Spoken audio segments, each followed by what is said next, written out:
こんにちは、こんばんは。バリ島のビジネスマンです。今回は帝国ホテルのサービスアパートメント滞在中に立ち寄ったおすすめの場所についてのご紹介です。実際に宿泊したお部屋の説明や、また無料特典、ルームサービスに関しては以前アップした動画で詳しく説明していますので、そちらもよかったらどうぞご覧になってください。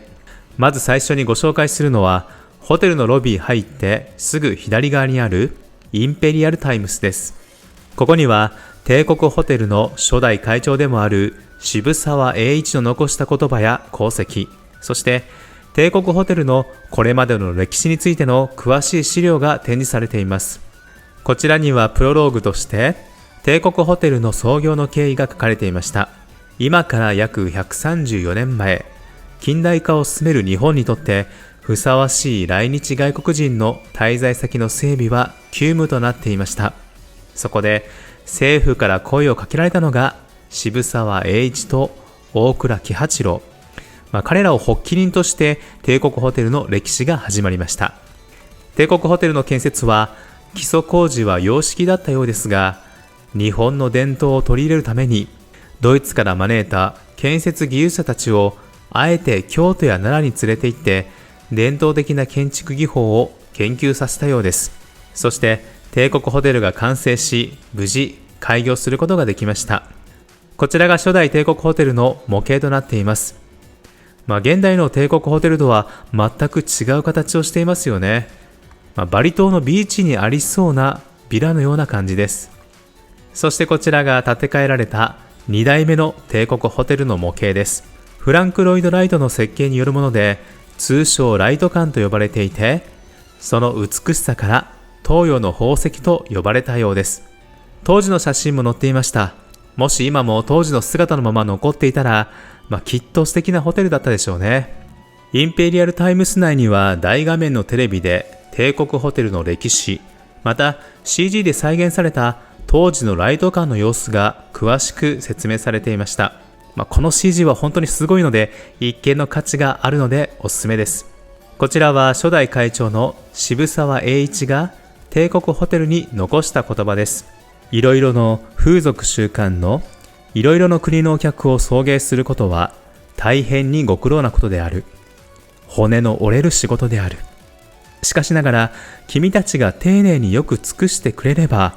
世界中からつまり世界の隅々に帰っていく人たちに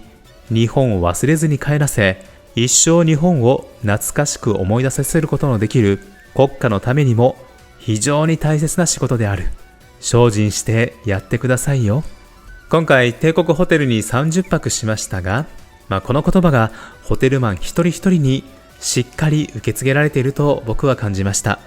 今度はホテルの外についてのご紹介です。ホテルの正面ロビーから外に出るとすぐ日比谷公園があります。僕が泊まった時にはたくさんのチューリップが咲いていましたし、他の場所ではネモフィラも綺麗に咲いていました。また日比谷公園では時々週末にイベントが行われますので、面白そうなイベントがあれば気軽に見に行くこともできます。また公園内には自由の鐘という大きな鐘が設置してあります。毎日正午になると公園一帯に鐘の大きな音が響き渡ります。今度は公園から少し歩いていくと法務省の建物があります。こちらには法務省内に法務資料展示室メッセンジャーギャラリーというものがあって、無料で見学できるので行ってきました。この建物は昔の建築を復元した赤レンガ造りの建物で、とても圧巻です。早速中に入っていきます。中はすべて撮影禁止だったので何も撮れませんでしたが、歴史的資料がたくさん展示してあって、急速に近代化する当時の日本が、どのように今のように法整備されてきたのか、とても大変興味深い資料がたくさんありました。次は道路を挟んですぐ目の前にある警視庁です。僕の妻がドラマ相棒のファンなので、無料見学を予約してこちらにも立ち寄ってみました。当日は私たち夫婦だけだったので、のんびり見学することができました。こちらも撮影禁止だったんですが、ピーポーくんと白バイの場所だけは撮影可能だったので撮ってきました。この警視庁も江戸から明治、また現代にかけて犯罪が多種多様化していく中で、警察がどのように対応し、そして変化していったのか、とても興味深い資料ばかりでした。過去の歴史上の大きな事件や、当時の警察の制服や拳銃なども展示されていました。そして見学が終わると漏れなくこうしたセットをもらいました。パンフレット、ピーポーくんのマスクケースと、そしてシール。ちょっと嬉しいですよね。今度は警視庁から少し足を伸ばすと国会議事堂が見えてきます。実際に見てみるととても大きい建物でした。ここでいろいろな政策などが話し合われているんですよね。議事堂前にはとても綺麗な公園もあるので、そこも寄ってみました。ここは何度か相棒の撮影で見たことのある公園でした。僕が行った時期にはちょうど桜が咲いていて、遠くに見える高層ビルと公園の桜がマッチしてとても良い感じでした。この公園内には石造りの建物の中に日本水準原点があって、ここが日本の標高の基準になっているそうです。この基準点が狂うとまずいので、日本水準原点の基礎はなんと地下10メートルの地盤の上にコンクリート基礎を作っているようです。これはすごいですね。そして散歩していると、こうして時々江戸時代の地図も見ることができます。現在この場所が江戸時代には何があったのか見てみるのも大変面白いですよね。警視庁の向かいには皇居があって、そのお堀沿いに歩道があって、ゆっくり散歩やマラソンも楽しむことができます。歩いていると国から重要文化財に指定されている桜田門が見えてきます。桜田門というと、桜田門外の変という暗殺事件があったり、昭和天皇の暗殺未遂事件が起きた場所としてもとても有名な場所ですよね。警視庁を見学してからこちらに行くと、この事件についてもよくわかるのでおすすめです。まずはこちらの皇霊門から入っていきます。こちらの門は今から430年前に建てられた門で、屋根を小ぶりにして守備側の死角を減らす工夫が施されているようです。小ぶりといっても実際は結構大きかったです。中に入っていくと今度はもっと大きな門があって、そこをくぐると江戸時代にタイムスリップしたような光景と、その奥には高層ビルが立ち並んでいるとても不思議な光景でした。皇居内には入ることはできませんでしたが、近くの門までは見に行くことができました。ところどころにこの門や橋の説明などが書かれているので、こうした情報を見ながらゆっくり散歩するのもとても面白かったです。今度は皇居からホテルに向かって歩いていくと、東京三大銅像の一つ、楠木正成像があります。普通こうした銅像は説明文が書いてある正面側に顔が向くようになっているのが一般的ですが、なぜか銅像の顔は反対側の皇居側を向いていました。これは皇居に対して顔を背けるのは失礼に当たるという理由だそうです。日本人の細かな心配りが銅像にも現れているんですね。ちなみにこの楠木正成は鎌倉時代末期から南北朝時代にかけての武将だそうです。今度はホテルを出て銀座方面を歩いていきます。銀座といえば有名な4丁目交差点にある三越では、ライオンにマスクとポロ・ラルフ・ローレンの衣装が着せられていました。なぜポロシャツを着ているのかよくわかりませんが、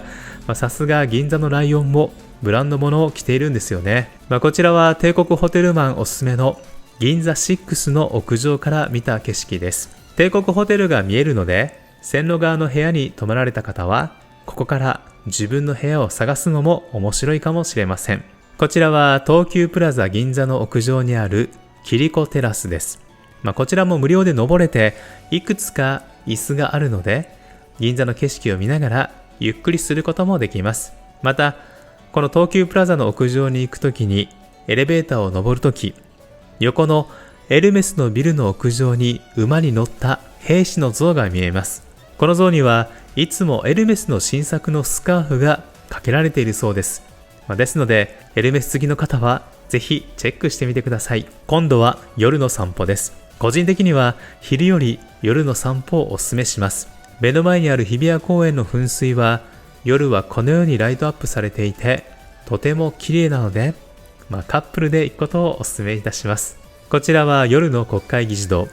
昼にも散歩できたんですが、夜は議事堂がライトアップされていてとても綺麗なので、夜にまた来てみました。昼とはまた違った感じで、ライトアップされた議事堂を見ることができます。こちらは夜の銀座4丁目交差点です。ここはやっぱり夜の街ですよね。夜でもとても明るいです。三越のライオンの前に来てみると、以前着せられていたポロシャツと帽子が取られていました。そろそろ気温が暖かくなってきたので取られたかもしれませんね。そして少し歩くと今度は歌舞伎座があります。近くで見るとお城みたいな作りになっていますので、外国人の友達を連れて行くと喜びそうですよね。ここもライトアップされていてとても綺麗です。他にも夜の銀座には有名ブランドのビルがたくさん建っています。こちらのビルはボッテガ・ベネタのビル。外観がとてもおしゃれですよね。ここはグッチのビルです。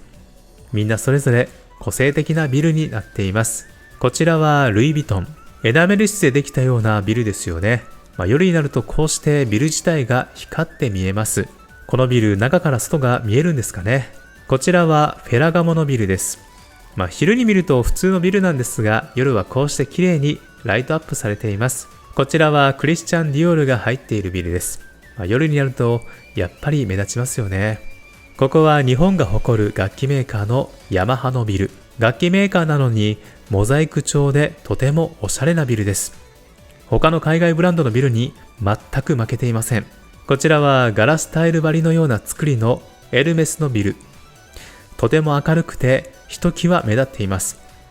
そして向かいの側には屋上にキリコテラスのある東急プラザ銀座ビルがあります。夜のキリコテラスも明るくてとてもおしゃれですし、キリコテラスからも銀座のたくさんのビルを見ることができます。今度は銀座6の屋上にも行ってみましょう。こちらの屋上は照明が少ないので周りの夜景がとても綺麗に見えます。銀座側の夜景だけではなく全方向がガラス張りになっていて歩いて回ることができるのでいろんな方向の夜景を楽しむことができます。歩く通路には時々ベンチもあって座ることもできますので、座ってゆっくり夜景を楽しむこともできます。こちら側には画面では少し小さいんですがスカイツリーも見ることができました。肉眼だともう少し大きくてはっきり綺麗に見れます。こちら側の方が東京タワー綺麗に見れますね。また汐留のロイヤルパークホテルや電通ビルも見ることも可能です。このように個人的には夜の方がとても綺麗なのでおすすめです。夜の銀座を見たりまた歩いていると、とても珍しい高級車やスポーツカー、またドラマ黒川の手帳で出てきそうな着物を着たママさんなど、いろいろ非日常的な景色を楽しむことができます。こんな感じで帝国ホテル周辺には警察や法務省などの官庁、また国会議事堂などの国の施設があったり、またそのすぐそばには緑豊かな皇居やお堀など、そして少し歩くと夜の街銀座があったりと、散歩できる範囲にこれだけたくさんの種類が楽しめるのは大変珍しいのではないでしょうか。なので散歩するだけでもかなり楽しめる地域だと思います。今回帝国ホテルに泊まってみて、ホテルの歴史、また周辺地域の歴史や特色についても興味深く学ぶことができたと思います。本当にこの帝国ホテル、設備やサービスだけじゃなくて、ホテル自体、また周辺地域にも興味深い歴史や場所があるので、ぜひそんな面に注目して泊まると本当に面白いホテルだと思います。では今日の動画は以上となります。今後帝国ホテルに泊まりたい、また帝国ホテル暮らしをしたい方の参考になれば幸いです。